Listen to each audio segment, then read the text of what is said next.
Hi, everyone. My name is Leah Keckley. I'm on the advisory board for our DSA South Central chapter. So I'm one of the moderators along with Kelly. So this is our little slide just about DSA in general. We've got a lot of different activities and services. We have a real focus on community building events and then educational awareness programming. We also have a home and community-based services kind of offshoot of DSA as well. So there's various services that are provided through that can be utilizing IRIS and CTLS and those kinds of funding, and then some employment services and supports as well. Introduce yourself. I'm Kelly Antonson. I'm Executive Director at Gigi's Playhouse Madison, and we are also serving the Down syndrome community in many ways. So we have a physical location where we provide free programming. What's up, Henry? Rock out, man. We got some super fans in the... So we provide free programming for the Down syndrome community. So we don't take insurance or anything like that. So cost will never be a barrier, but we provide programming for all ages. So this is birth all the way through adults, and no one is turned away. So people even that do not have a Down syndrome diagnosis do come to us for our programming as well. You can find us online, social media. If you have questions, please reach out.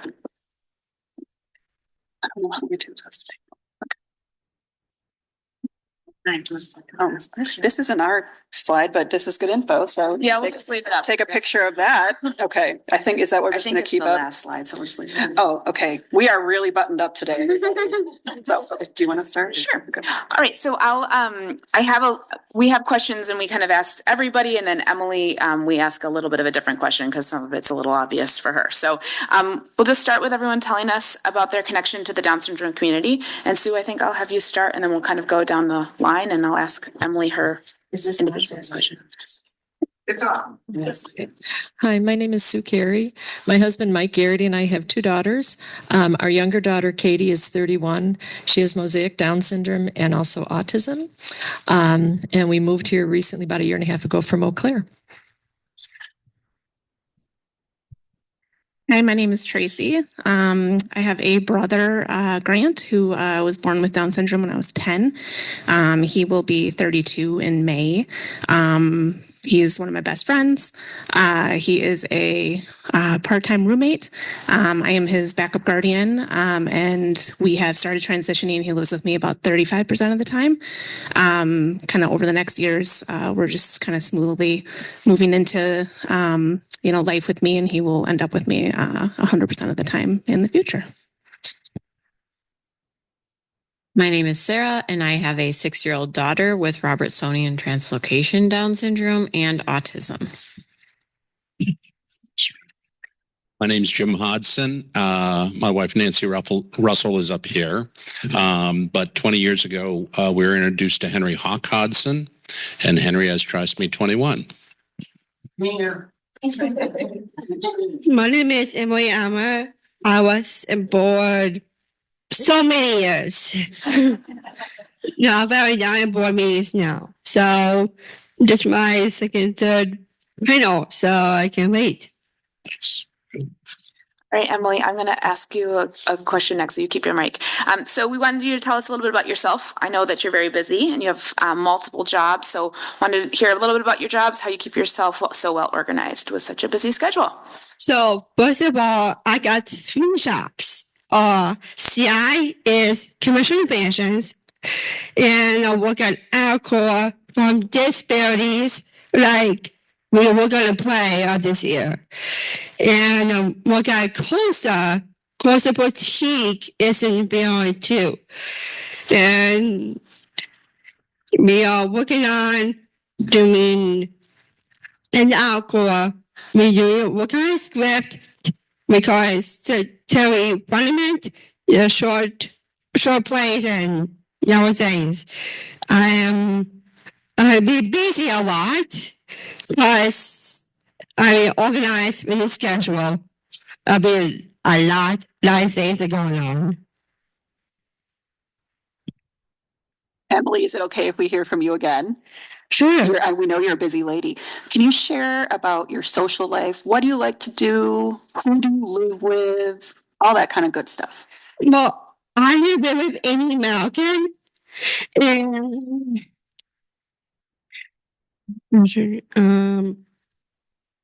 I have swimming and go with SmackDown every Friday nights. We still have we go to musicals, and we go to West Side Story in April this year. April Track Tours and sports competition is coming up soon. Thank you so much, Emily. Do you want to give the mic to Jim next to you? So now we're just, for the rest of our panelists, you're just as important as Emily, but I feel like she's the star of the show today. What are some activities you and your loved one with Down syndrome like to do together? Thinking about this, I think the core of what Nancy and I and our daughter Nicolette share with Henry is probably music, and whether it's we've found it to be not only is Henry a dancing machine, but B, it's really this great conduit for either conversation, participation, education. Like an example would be with the most recent, Henry had not been really exposed to Bob Dylan, but exposed to many different genres of music. But when the new movie with Timothy Chalamet came out about Bob Dylan's life, we took Henry there. He really enjoyed it. And then from there, we just started to, we'd buy books on Bob Dylan. We'd buy CDs about Bob Dylan. And now it's just part of his educational process, our process of discussion. But really it's so great within the DS community, how music and dance just kind of unify the group so much. But it's been a really nice thing to come to. I'm going to echo that. I always say if there's music or motion, Addie is in. She loves music. She particularly loves her Tony box, which is a music player that has characters that you can set on it that will sing different songs or tell different stories. And she loves being able to control what she's listening to. And if she's able to take it, it's there. She also loves motion. So we have a swing in our basement, and she would rival a Cirque du Soleil performance on that swing. Sometimes it almost makes you sick to watch how fast she can swing. But yeah, if there's music or motion, she's in. Same. Grant is the DJ in the car. He has music that he sleeps to. He has music that he wakes up to. He has YouTube videos that he listens to music.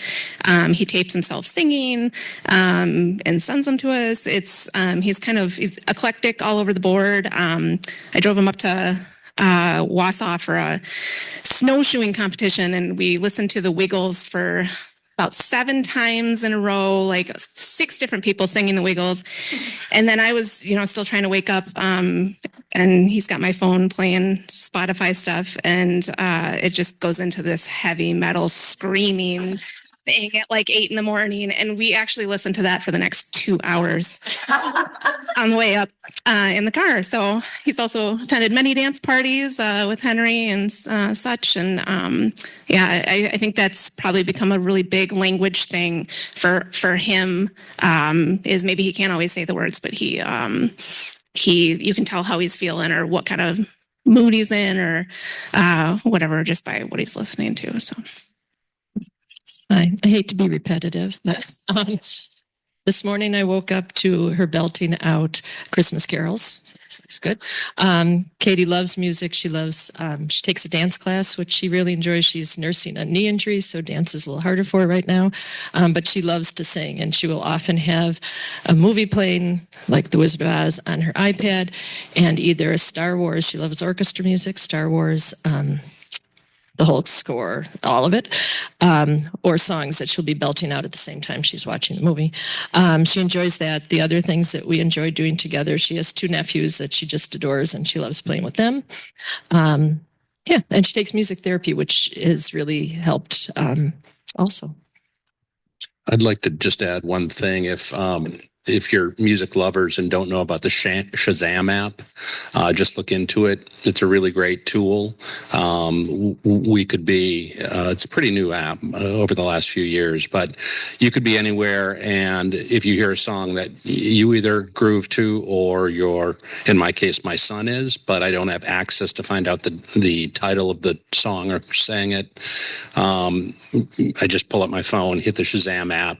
Within a few seconds, it recognizes the song and notifies you as to what it is. So it's a great tool to further kind of the education process. Yeah. My daughter with Down syndrome is 8, and I just like love that. It's like same thing in our house. Everything about it. Okay, so this is a question for everyone. What has inclusion looked like for your loved one or yourself with Down syndrome and your family? And so, Sue, you can start, and we'll go down. Katie is 31, so probably the best inclusion that we had when she was younger was elementary school. And also she started a dance class at a studio when she was about 8 and was included in their dances. And probably the best comment I ever got when she was dancing is when I met a friend at one of her recitals, and the friend is like, "Oh, does Katie do this? I didn't notice her up there." It's like, yes, because she just blended in with everybody else. As she got older, middle school and high school inclusion did not happen nearly as much for a lot of variety of reasons. And then also dance, then she became more aware that she couldn't keep up with the other kids. And so we switched to having more private lessons. And today, inclusion today means just her being happy, doing what she wants to do with who she wants to do it with has become the most important thing for us. I think early on, our path was a little bit different. Me and Grant have 4 other siblings, and we were all homeschooled. So he was naturally kind of homeschooled alongside us. And my mom did a phenomenal job, instructing him and getting him writing and reading and all of that. But I think as a sibling, kind of growing up with that, I always had in the back of my head, wanting him to be able to be included in everything and not be looked at differently. So I remember lots of different times, on playgrounds and things like that. We'd be at one of our other sibling soccer games, and I'd be on the playground with him, and he'd want to play with other kids, and they kind of just looked at him weird and didn't want to include him. I kind of found that leading by example really kind of worked in those settings, and that if I got up there and played with him, then all of a sudden he's the person everybody wanted to play with. And they would come and ask, "Can I play with you guys? Can I play with you guys?" And I'm like, "Oh, you got to ask Grant." He's the boss.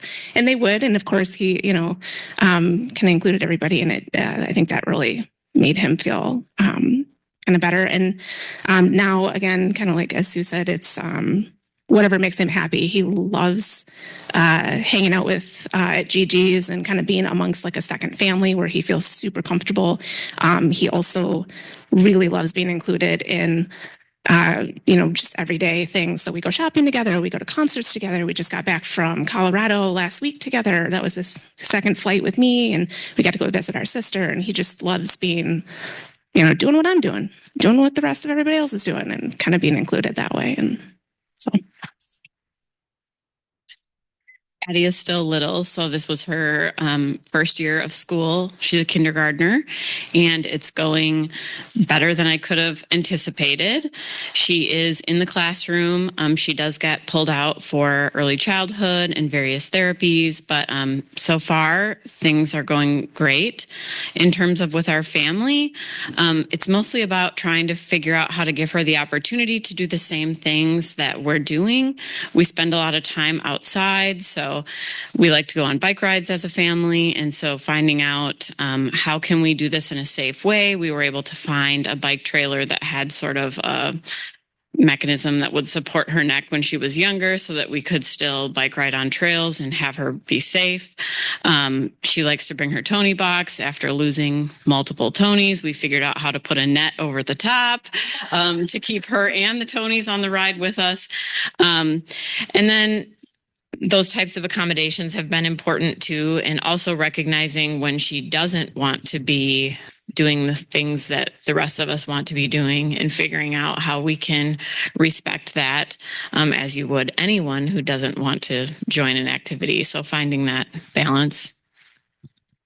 The first 18 years of Henry's life were spent in Los Angeles. We're pretty new to coming back to Wisconsin, but being such a diverse environment culturally, as well as with over 100 different languages spoken, having a young Henry and a young individual with, trust me, 21 or Down syndrome out in public spaces was a pretty open environment.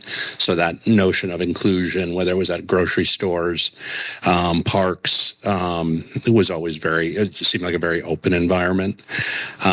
We were lucky. Henry's K through 8 experience was at a place called Chime Charter School, which at the time was, I don't know if it still is. It's difficult. It was a fully inclusive K through 8 program, and I think about this one great experience where about 20% of the student population had an IEP, and the diagnosis ranged from all over the place.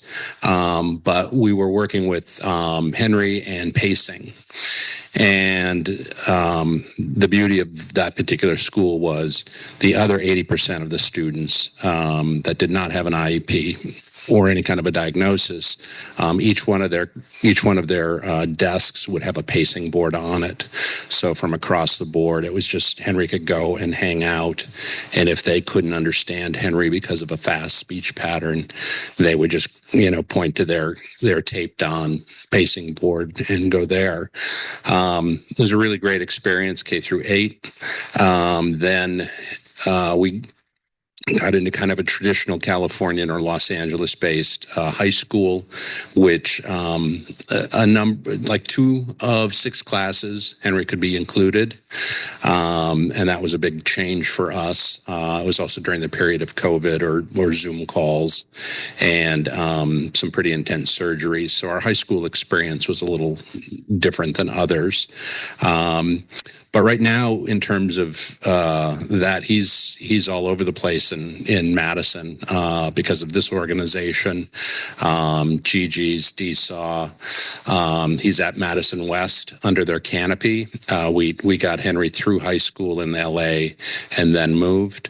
But that post-high school experience under the canopy of Madison West has been great. And he's got a paid job at the Nicholas Center, and he does some freelance work at the food pantry, as well as there's something else there, but it's all good. It's we're keeping him busy. He keeps us busy. So. I have 2 people I know. Mary, kid, she's good with commission with a therapist. To the Down syndrome, most people have anxiety, like most people.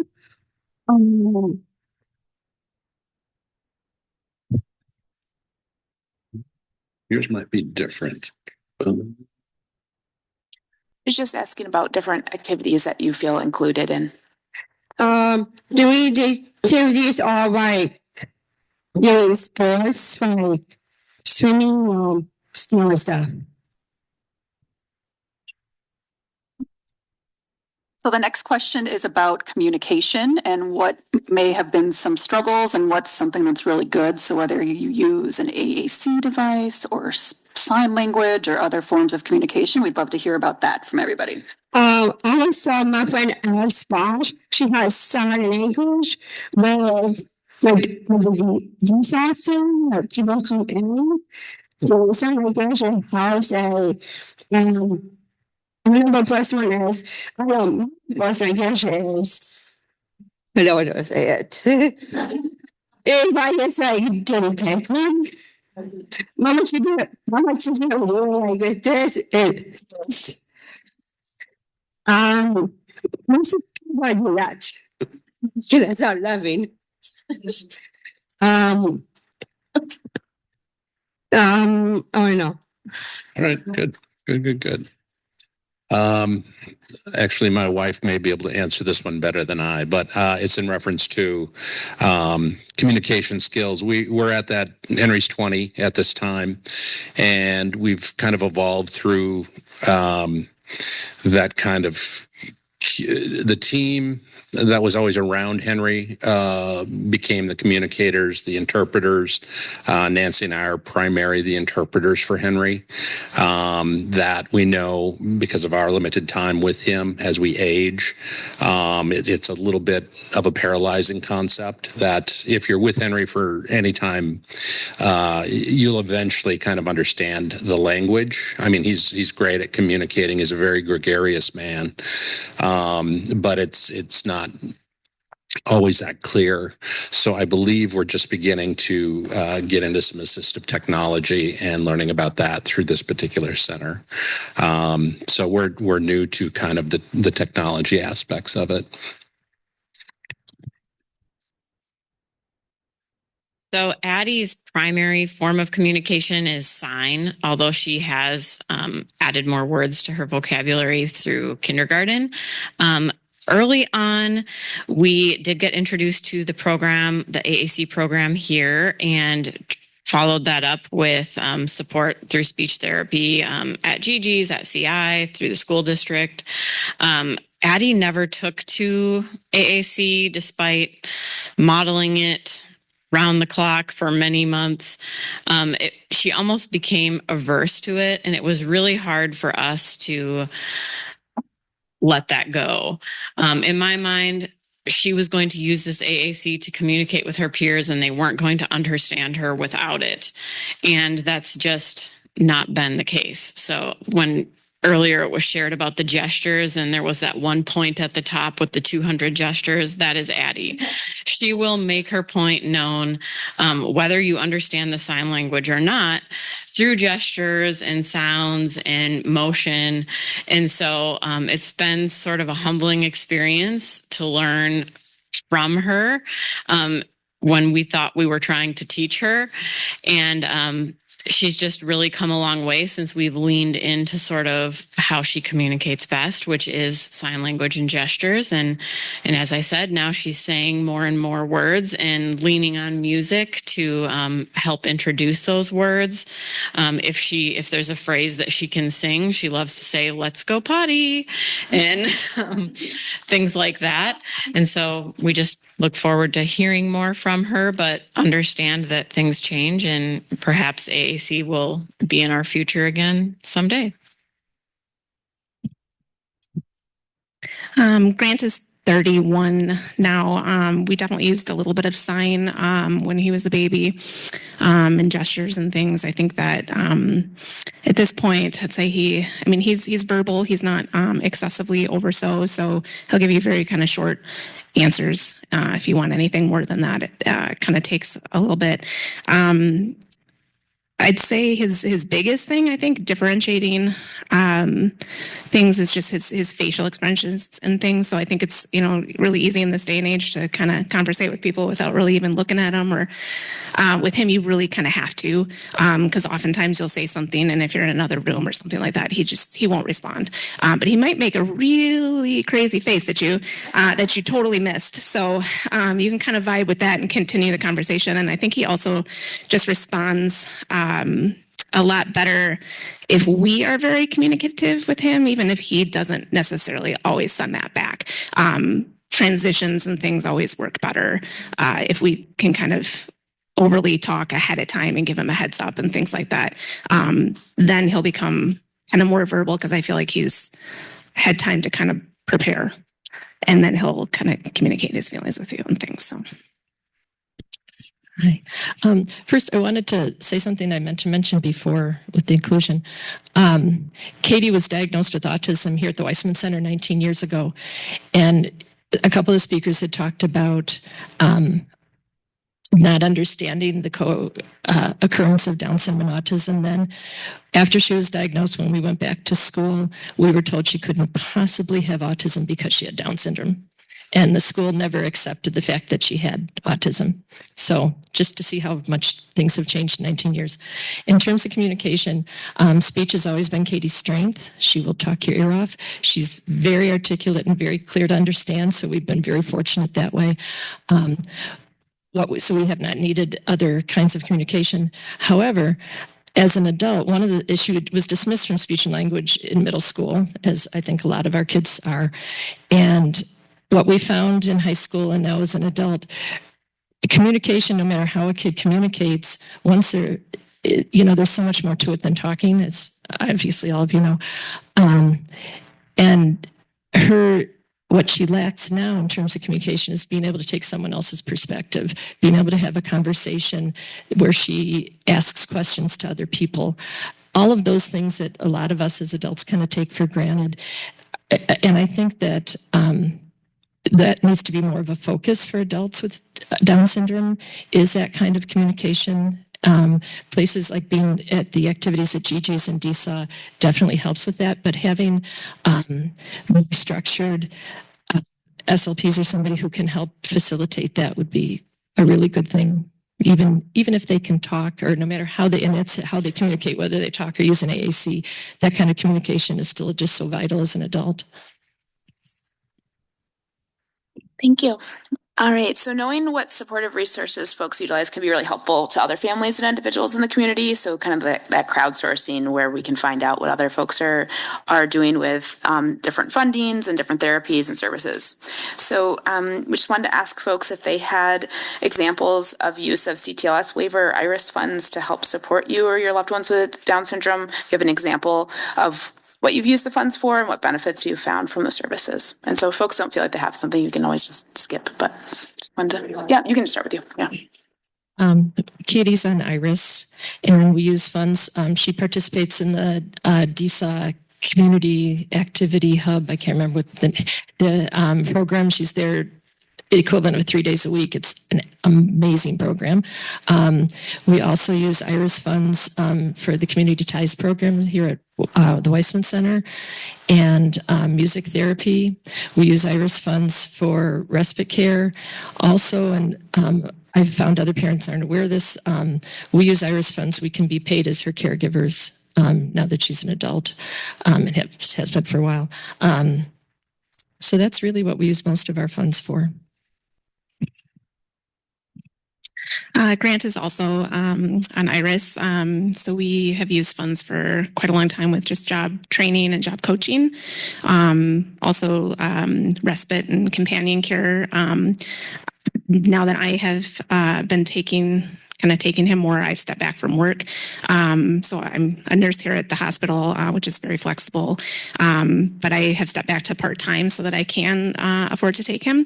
And I do get companion care for that, which is not nearly what I make, but it does help to offset some of those losses. So that has been great.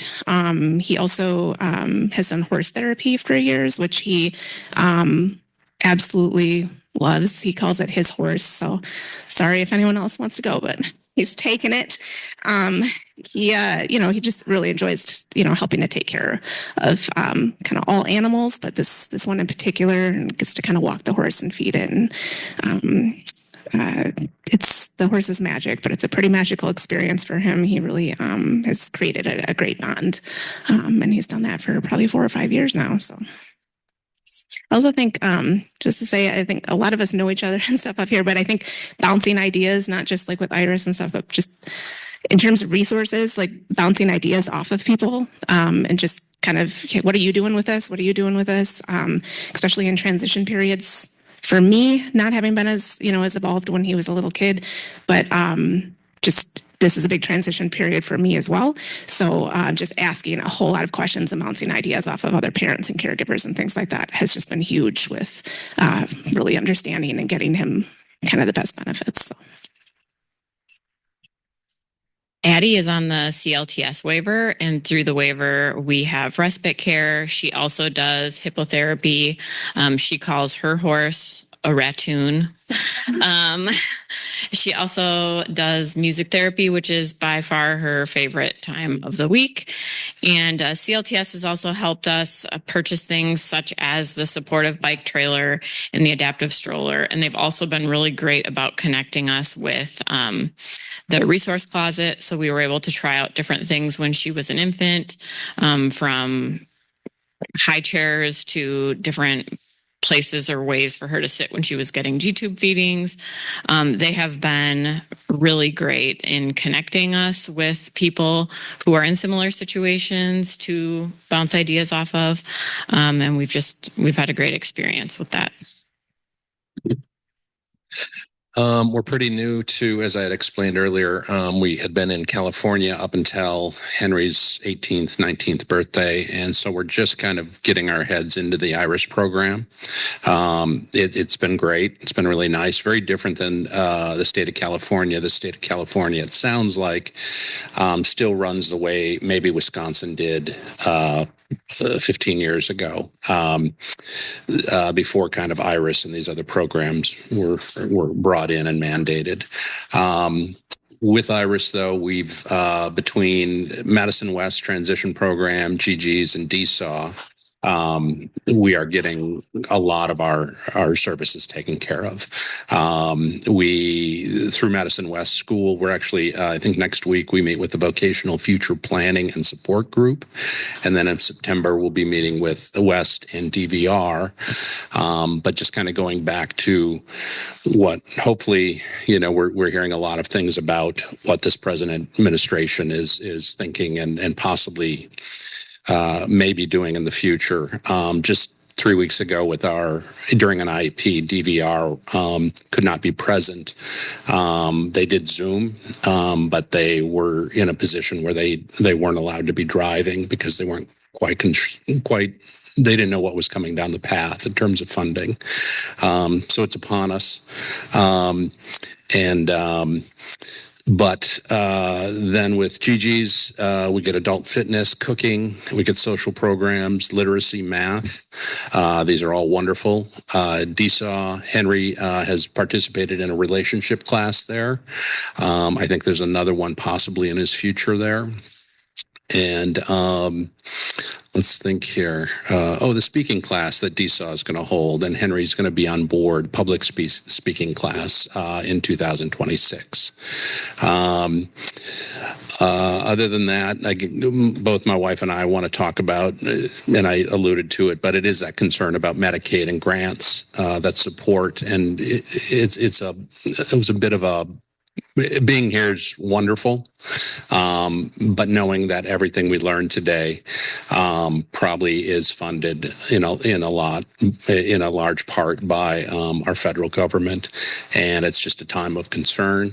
We want the research to continue. We want the support to continue. From a personal standpoint, I ran the Down Syndrome Association of Los Angeles for 6 years, and that was a really great experience. I got to meet so many different cultural viewpoints of Down syndrome. But we were under, and I know it's historical, whether the state or the Fed will come in and want to reduce funding to certain programs, you just learn that it took tens, hundreds, thousands, millions of people to get these programs in place. And the fact that some of these could be quickly cut, it's paralyzing because it could take another decade or two to possibly reclaim them if we ever get to. So my wife and I are here. We're active. And if there's anything anyone out there would like to talk to us about and how we can help get our voice out there, we're doing the best we can at this time in the methods that we know how. But it's of great concern to my family right now. I take some classes, these are classes. I take moving rope, volleyball as a swim team, But most of all, we got new fitness classes, like the afternoon fitness and more stuff. I've been cooking every Tuesdays, like 3:45 to 5:45. I cook a lot more because we are switching our stuff around. So, Provide your transportation. The Iris provide your transportation. I also my transportation is like we take those so many ones. I take the Trusted Solutions is really good. Plus we got new staff. Sometimes they're no purpose. Like we are very good at it. So sometimes I take a U-turn on Mondays for $20. So I take those $2. These days, things can take Trusted Solutions. Thank you, everyone. I'm going to speak, I think, on behalf of DSAW and GG's too, and just say we're not going anywhere. So we know there's a lot of chaos in the world right now, but we're here for everybody. So just rest assured, like we are not going anywhere, and we're going to do everything we can to support and uplift and fill in any spaces that there may be in the future. So that's just a general statement. So I'm assuming it's okay. I spoke on behalf of DSAW that too. Okay, so back to a little bit lighter topic, maybe. Yeah. Okay. Yeah. We do meditations now. It's just like part of our week now. So yeah, we're doing what we need to do to get through. Anyway, so let's talk about adult transition. So everyone but Sarah is going to be able to participate in this one. So Emily, we can start with you. If you can share what it's been like when you transitioned to adulthood. So you've been an adult for a while now, but were there special things that happened for you, or are there anything you learned when you became an adult? Do not give up yourself, and you got this. And we will make it proud.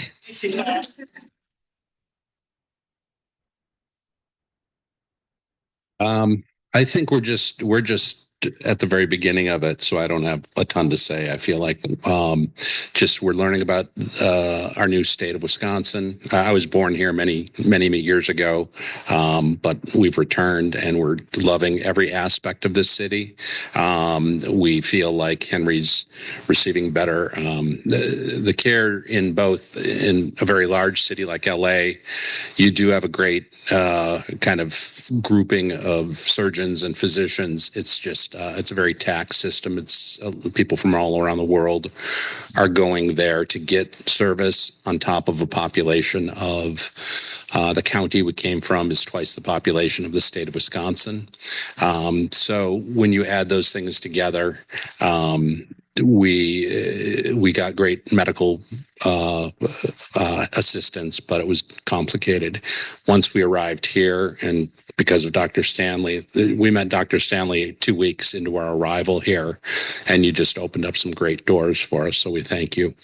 But we really feel like we're getting great kind of transitional care. Again, I've mentioned GG's, DSAW, and West as right now. That's trilogy. That's the trifecta for us, and it's wonderful. But again, with being in depth in terms of adult transition and care, I'm going to hand that over to some of the folks that have older siblings or children.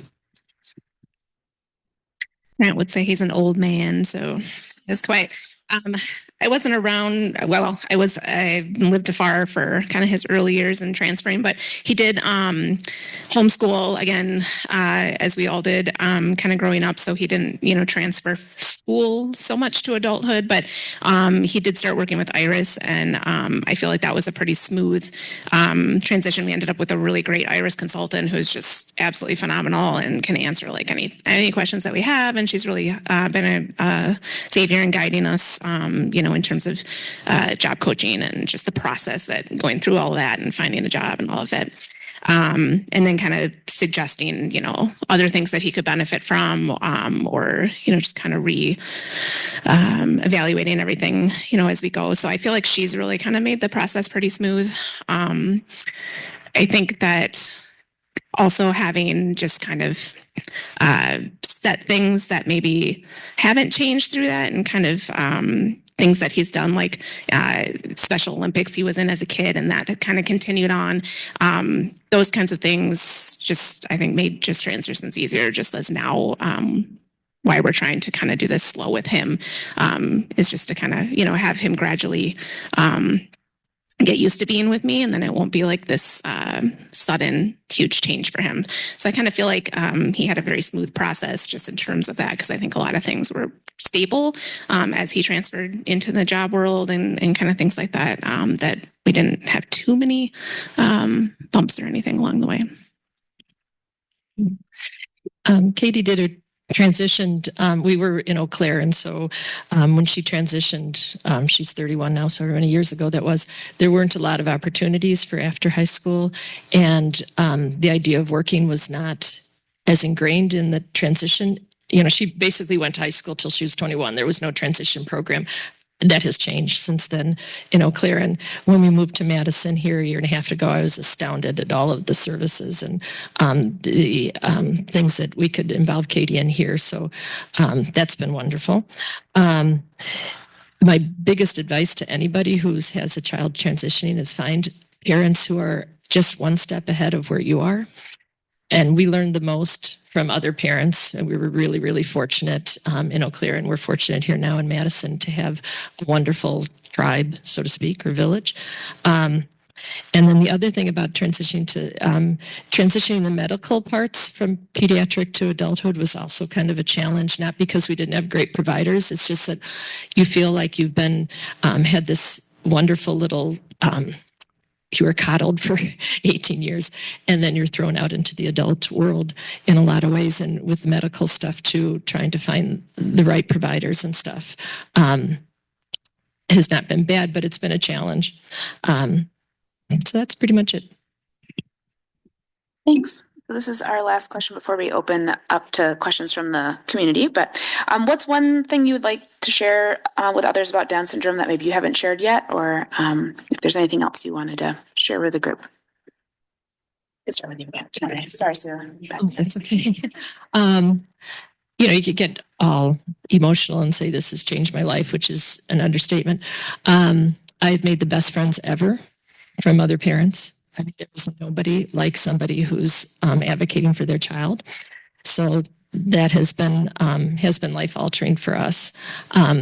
Katie has brought numerous, in all honesty, challenges, but everlasting joy to us. And I guess, it's what it is.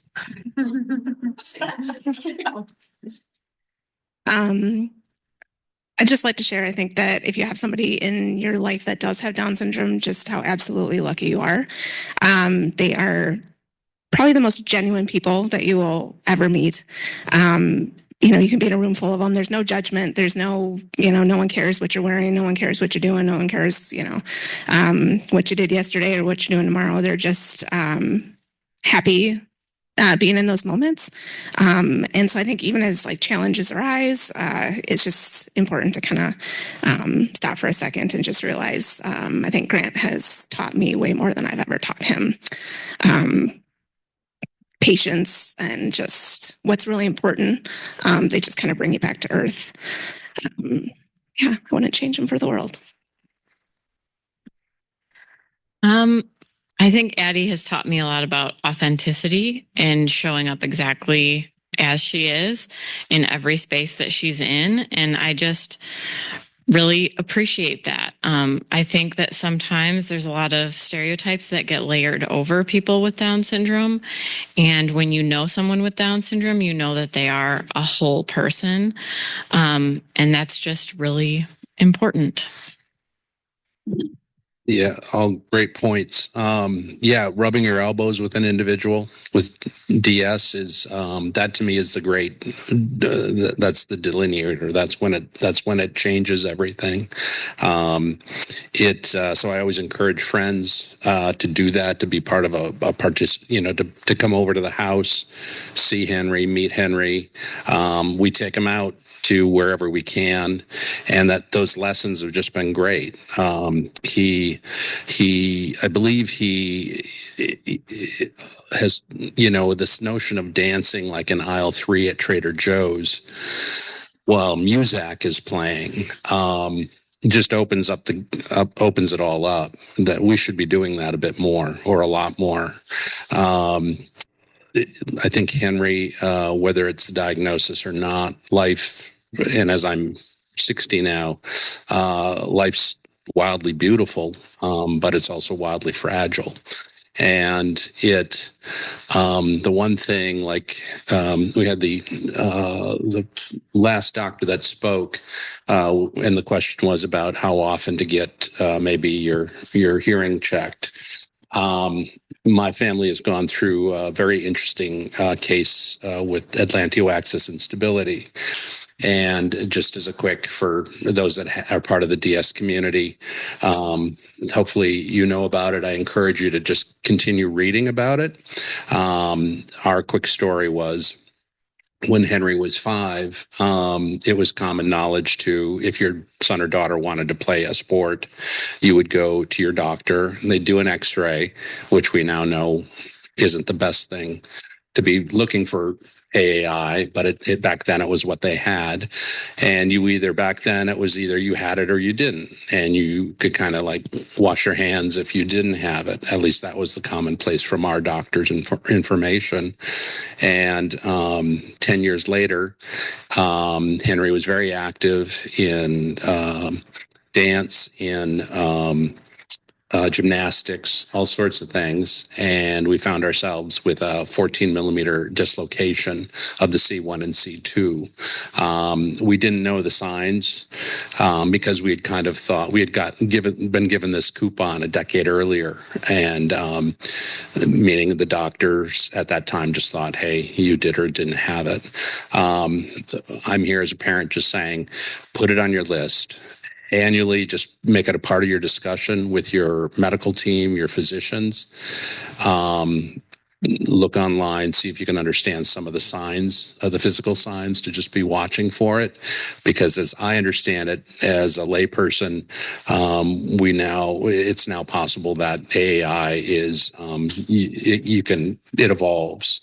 It can show up at any time in anyone's life. So it's just, again, one of those things to put on your list. That's it. My favorite is why you use group events. We did all the time.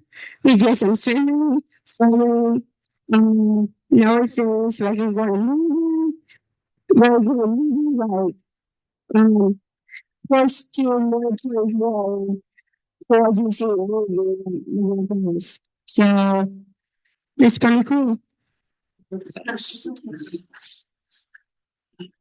Thank you so much. And before we get into questions, we do have plenty of time for questions.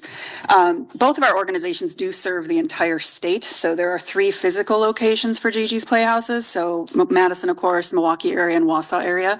But we also do virtual programming. So we are serving over almost 90 countries now with free programming. So just know that if you're not close to one of our organizations for programming, there's ways that you can still participate and benefit from all that, still free of charge. So my little plug there. So questions. So first, thank you, everyone. This is just, I think it's everyone's favorite part. So I don't know if there's questions online or how you guys want to take questions in person, but we've got plenty of time to do that.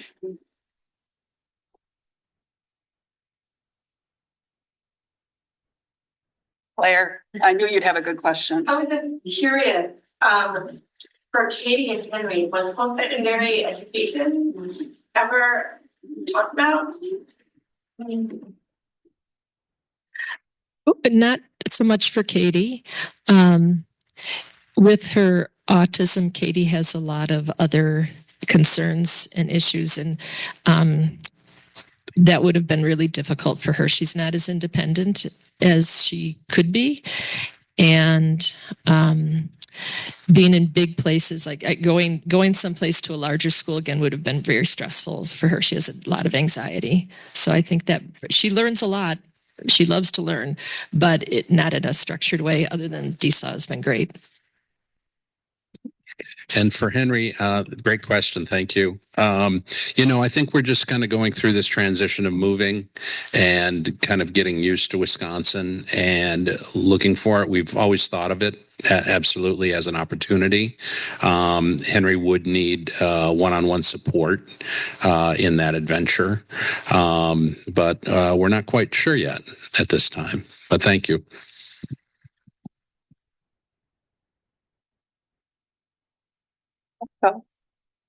So I have a question about communication.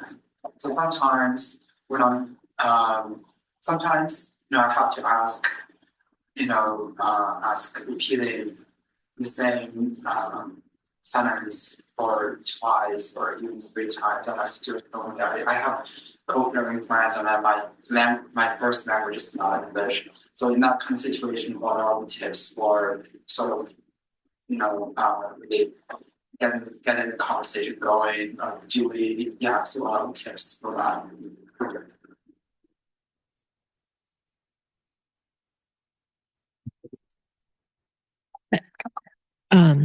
I had 2 cousins who had Down syndrome, and my cousin Brian was difficult to understand.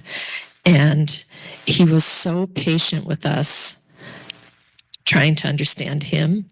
And I think patience is it, beyond whatever, more professionals would have to offer. And not being afraid to ask. I know we have some friends with Down syndrome, and if I don't understand them, not being afraid to ask them to repeat and to kind of, I think you're talking about this. Can you, that kind of conversation. That would be my suggestion. I also think, like in Grant's case, in terms of getting him to be more involved or respond, sometimes his focus just isn't there. And if you just say, hey, can I ask you a question? Or does that sound like a plan? Something where he kind of is sparked to answer. Helps him to kind of get involved that way, but he's also really good at writing and reading. He spells things out and sounds them out probably better than I do. And so he communicates through text and writing. And he writes every day. He gets up and you see his light go on and he sits at his desk and he just writes all day. You get cards on the first day of spring, you get cards on Halloween, you get cards on, like, if you're in his circle, you have just a whole skew of cards everywhere. So for him, if he was having difficulty understanding or something, writing it for him would be very easy for him to be able to communicate that way, and he could write his responses and things too. So slower, but he definitely could partake in that. So that's been a big form of communication for him.